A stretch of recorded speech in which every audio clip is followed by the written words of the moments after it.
White House had instructed the FDA to promote GMOs. And so the FDA created a new position specifically for Michael Taylor, Monsanto's former attorney, to be in charge of policy at the time they were creating policy on GMOs and bovine growth hormone. Michael Taylor was in charge of that policy and said no safety testing was necessary, no labeling was necessary, and then became Monsanto's vice president, and then went back to the FDA as the US food czar under Obama. Now, the basis of the no testing necessary was the sentence that the agency wasn't aware of information that GMOs were considered different. But a lawsuit pioneered by Stephen Drucker, who's the author of Altered Genes, Twisted Truth, it found, because they turned over 44,000 secret internal memos, the FDA did, that the overwhelming consensus among the scientists working at the FDA was exactly the opposite of what was stated in the policy. That's how we know it was a lie. The scientists said that according to this was a summary, almost a quote, according to the technical experts of the agency, the process of genetic engineering is different and leads to different risks. By trying to say that there's no difference is like trying to force a square peg into a round hole. So it was not only saying that it was different, it was complaining about earlier drafts of that policy. The scientists were against the drafts. In fact, one of the scientists, Louis Pribble, said, what's become of this document? It's basically, what do I have to do to stay out of trouble type document. It reads very pro-industry, and it doesn't address the consumer concerns like unpredicted side effects. So when you read what the scientists said, you realize it was a completely unscientific policy. And then when you read what the politicians at the White House and the Health and Human Services said, they were saying, we need to make it look like GMOs are even less different. We need to eliminate the 12 pages or shorten the 12 pages on the environmental impacts. We need to indicate that it's just as precise and just as healthy. So as GMOs went up the political ladder, they got healthier and healthier. But the scientists said they were not the same. They had unique risks and needed to be tested.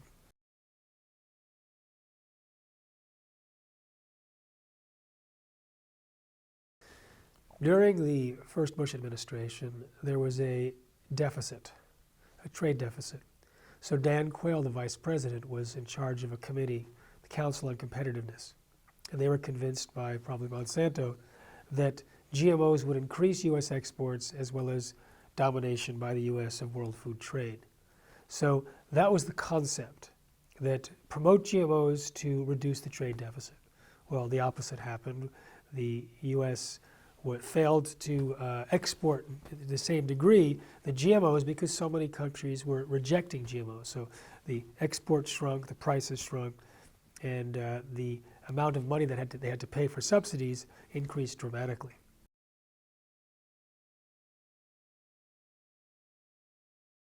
I was told by a person who attended a dairy conference where FDA Deputy Commissioner, he later became the Commissioner, Lester Crawford, gave a talk on the FDA and said that the second of the two major purposes of the FDA is to promote biotechnology.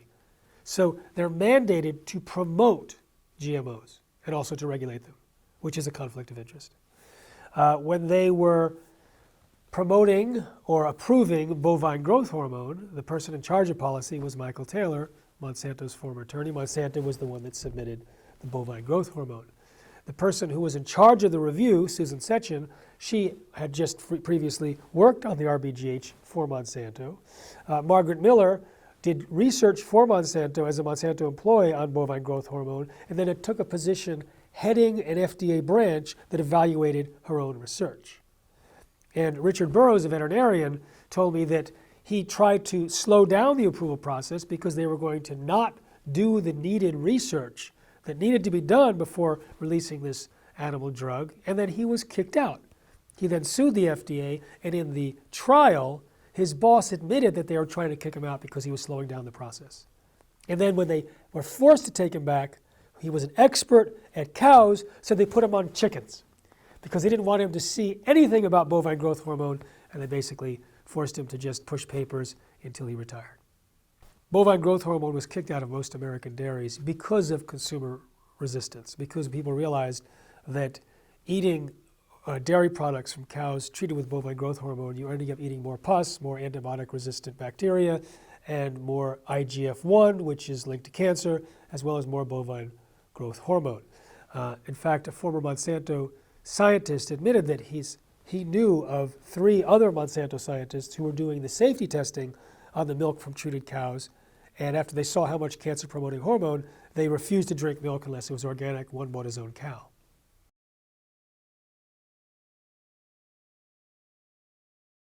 The United States government is pro-GMO. The FDA is mandated to promote biotechnology. The EPA, if you look at the secret documents made public from a recent lawsuit defending people who had non-Hodgkin's lymphoma, it turns out that the texts and emails back and forth between Monsanto and EPA, they had a lapdog named Jess Rowland who worked on Monsanto's behalf to try and get another government organization to not do research on the links between Roundup and cancer. And even said to them, if I can stop the research, I should get a medal. And then he was in charge of the committee that reviewed the cancer properties of Roundup and said, no problem. So it demonstrates the situation. In fact, if you look at the Monsanto papers, which are available online, it paints a very scary picture of collusion and manipulation. The USAID is pro-Monsanto. The State Department, if you look at the WikiLeaks, it turns out that the ambassador to Spain wrote to Washington saying that he met with the director of Monsanto in the region, and he wanted government to help the government of Spain to make a more pro-GMO policy and to put pressure on Brussels. The ambassador to France wrote to Washington that the countries that were resistant to GMOs, they should draw up a retaliation list and cause some pain. So these are the enforcement wings of Monsanto.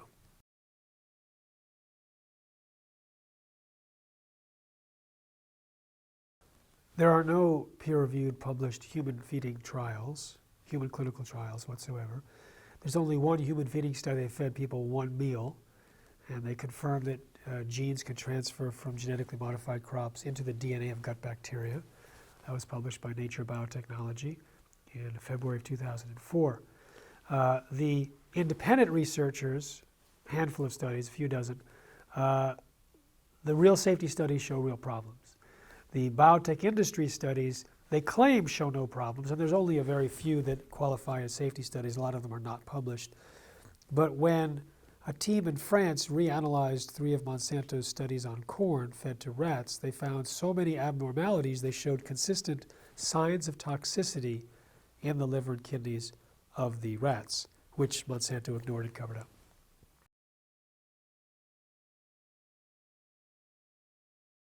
Most of the studies on GMOs are paid for by the biotech industry, and we have documented how they have rigged the research to avoid finding problems. They have bad science down to a science. What they do is they overcook samples, they use the wrong statistics, the wrong detection methods, they'll use outlandish assumptions. If they don't get what they want in their own control groups, they'll just look to other control groups from other studies, which is not supposed to be done in real science. And even then, when they find problems, they dismiss it out of hand, saying it's not treatment related, with no justification.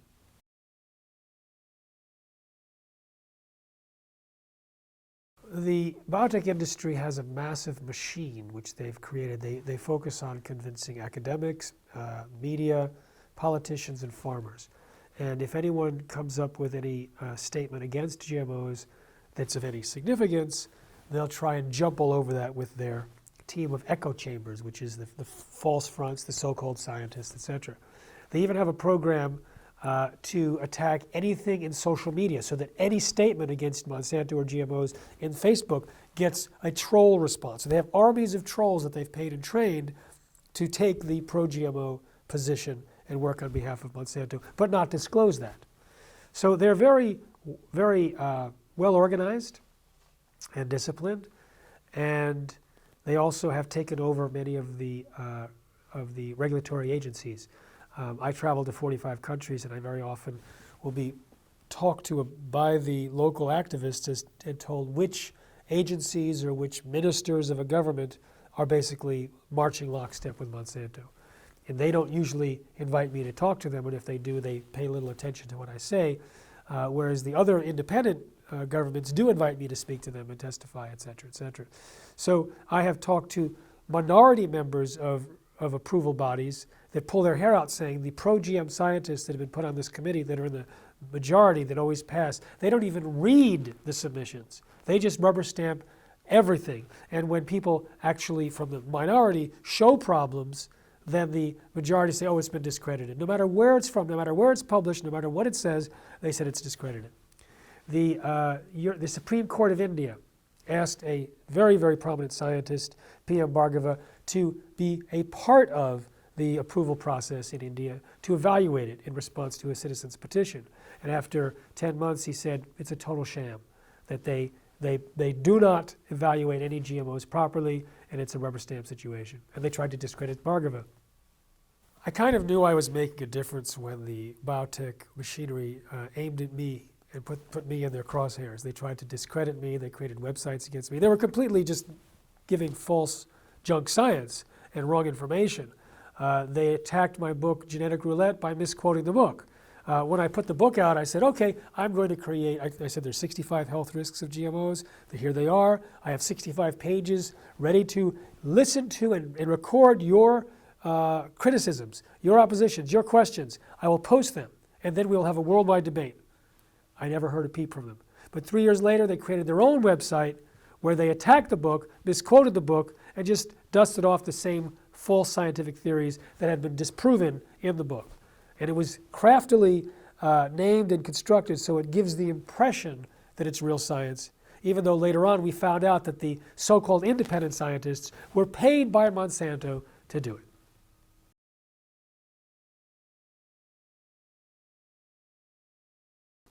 We surveyed 3,256 people who said that they got better from 28 different conditions when they switched to non-GMO and largely organic diets.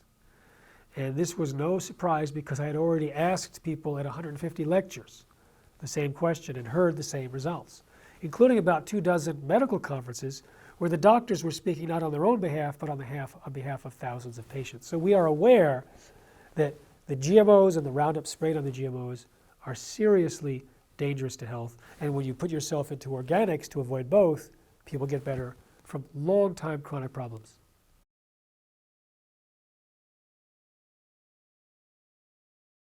Monsanto is highly reliant on Roundup herbicide. It's the world's best-selling herbicide, and most of their genetically modified seeds are Roundup ready, engineered to be sprayed with Roundup herbicide. But Roundup is failing in the fields. The weeds have outsmarted Roundup, and so they're becoming resistant. And so the fortunes of Monsanto are basically teetering. So they tried to buy Syngenta, who said no, but they were in turn bought by Bayer Crop Science. So they're waiting for that purchase to go through. And so they'll become a mega company between Bayer, which is Bayer aspirin, but they also have GMOs and pesticides. So it's kind of like Bayer threw them a lifeline so that they would survive, but they're also kind of desperate right now in the United States because the tipping point of consumer rejection has started. Food companies realize that using GMOs is costing them money because consumers are saying no, so they're switching to their competitor, and so they're racing to become non-GMO. Not all companies, but a lot of companies. And so that process is backing Monsanto into a corner. And so they have pulled out all the stops and gotten amazing media, coverage of Newsweek, Businessweek, National Geographic, etc., to try and tell people the untruth that GMOs are really safe and everything you thought you knew about them was wrong. In January of 1999 in San Francisco at a biotech conference, Monsanto's consultant revealed how they had worked with Monsanto executives earlier. They asked the executives to describe their ideal future. And they described a world in which 100% of all commercial seeds were genetically engineered and patented. And then the consultant worked backwards from that goal to create the strategy and tactics to achieve it. Monsanto went on a vast buying spree and became the biggest seed dealer in the world. They were a chemical company, and they were genetically engineering seeds to take their chemicals. There's only a handful of others. Bayer, which is buying Monsanto, Syngenta, which was just bought by ChemChina, Dow and DuPont, which are merging, BASF, and they're in charge of vast amounts of seed resources. And they're eliminating the biodiversity by eliminating or limiting the number of seeds that they sell and packing the numbers with GMOs. So this raises prices, it limits choice, lowers biodiversity, and also creates high risk for food security.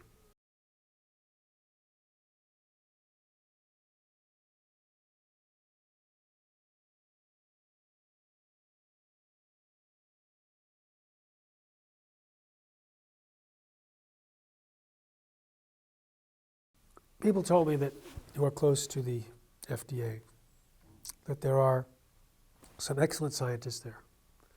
There's also some really incompetent scientists there. And there's also those that basically do the water carrying for the industry. But the decisions appear to be made not by the scientists of integrity with respect to GMOs, but by those that either don't understand the situation or have some kind of ulterior motive or agenda. I remember speaking to someone at the FDA, and I gave them two important pieces of information on food safety, on research that had been conducted, and she went, huh, new information. It shouldn't have been new information to her. She should have been studying the research. But the official policy of the FDA is that there's no difference, and that no safety studies were needed. In fact, they have a voluntary consultation process. It's also known as a meaningless exercise, where at the end of the day, the FDA writes a letter. And it doesn't say, we believe your foods are safe. It says, you believe your foods are safe, and we don't have to. It basically reminds them that it's the company's responsibility to make that determination. And that's their extent of it.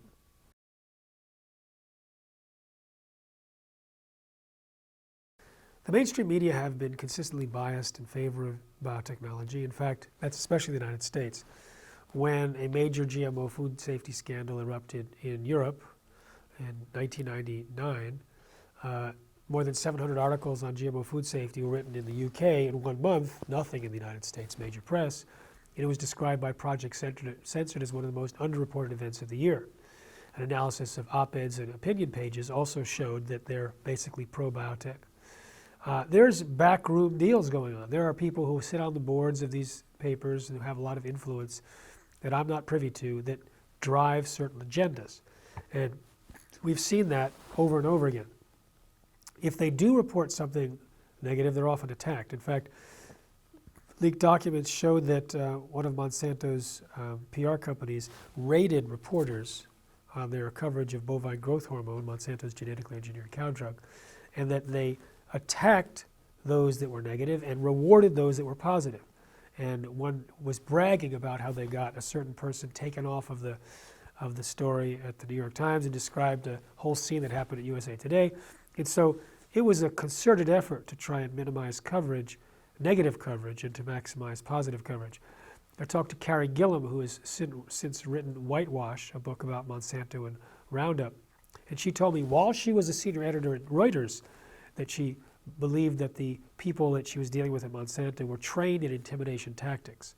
And so she was just reporting on information about a certain GMO crop, and her boss got called, she got called on her cell phone at home, etc. They put a lot of pressure on her to try not to cover like a normal reporter. And so they play the game very well. Fortunately, she held out and now has written a book.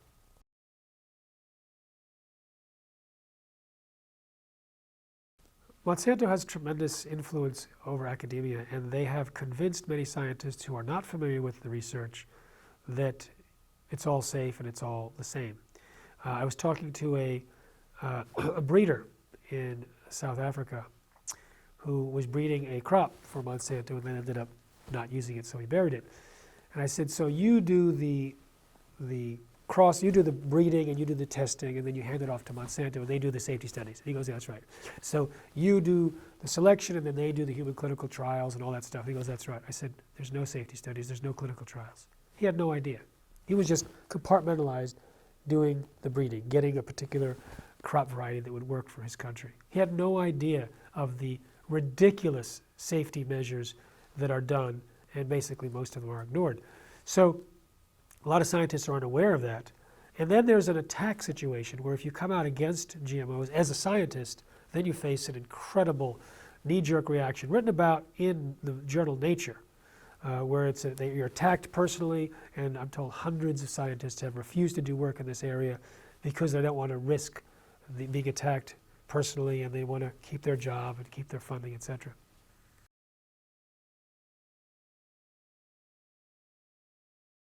A lot of universities receive money from the biotech industry, and if someone is doing research that could damage the reputation of the company, oftentimes the president gets a call. He says, what, you don't like our money?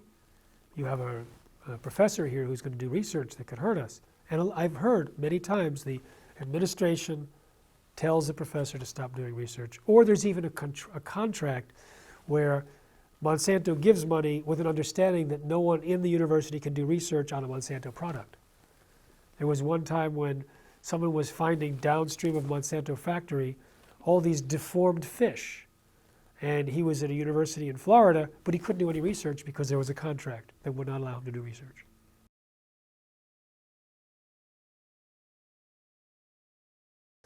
Congress passed a budget that included $3 million for the FDA to promote GMOs to the general public.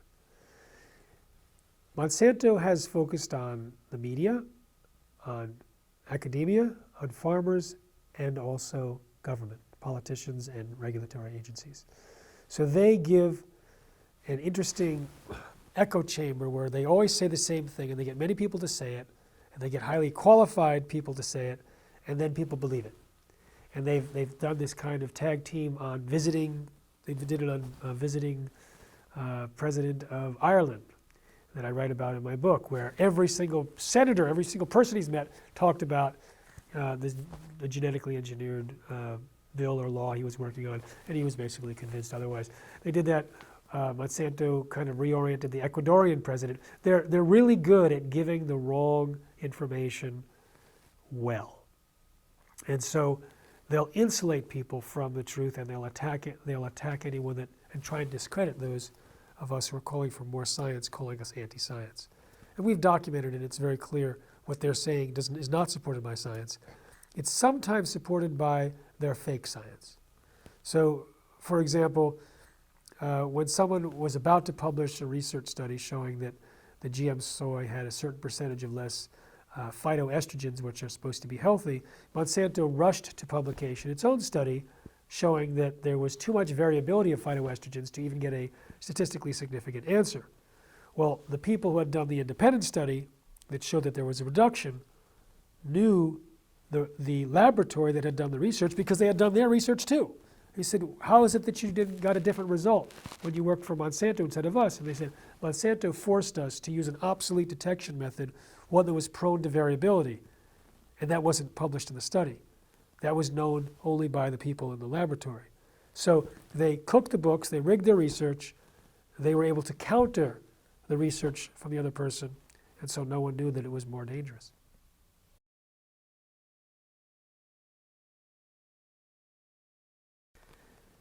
Bt toxin is an insecticide produced in corn and cotton, and in South America also in some soy varieties.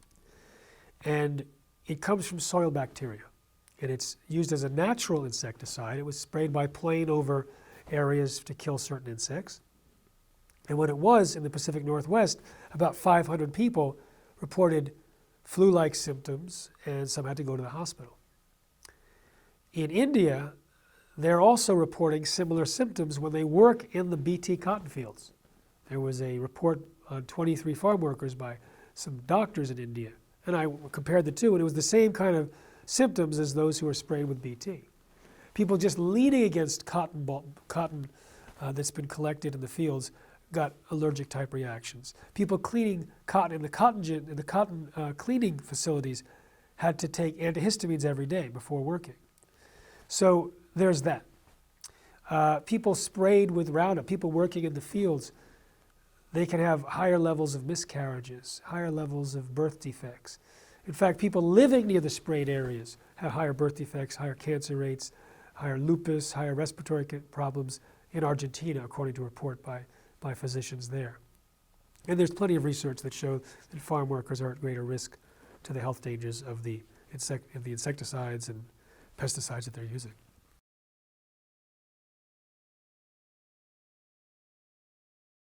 Animals that have been fed GMOs have had damage to virtually every organ and every system. They had multiple massive cell growth or tumors, premature death, toxicity in the liver and kidneys, damage to the sperm cells and damage to the testicles, changes in the enzymes in the major organs like the heart. They've had various tumors and cancers. It goes on. It goes on and on. In fact, there's consistencies. Liver is very, very much affected, as are kidneys. Immune system is also affected, digestive system consistently. When you look at the problems that are in the animal feeding studies, they correlate with the things that get better when livestock, pets, and humans get off of GMOs. So if you look at the 28 different conditions that the humans got better from when they got off of GMOs in the research that I published, it matches conceptually with the improvements in the livestock, the farmers report, the veterinarians report, as well as the pet owners and the pet vets report for dogs and cats. And if you look at the epidemiological evidence, the rise of certain diseases in the United States, they rise in parallel with the increased use of GMOs and the Roundup sprayed on them. And they are very similar in nature to the particular disorders and symptoms that people get better from when they switch to non-GMO.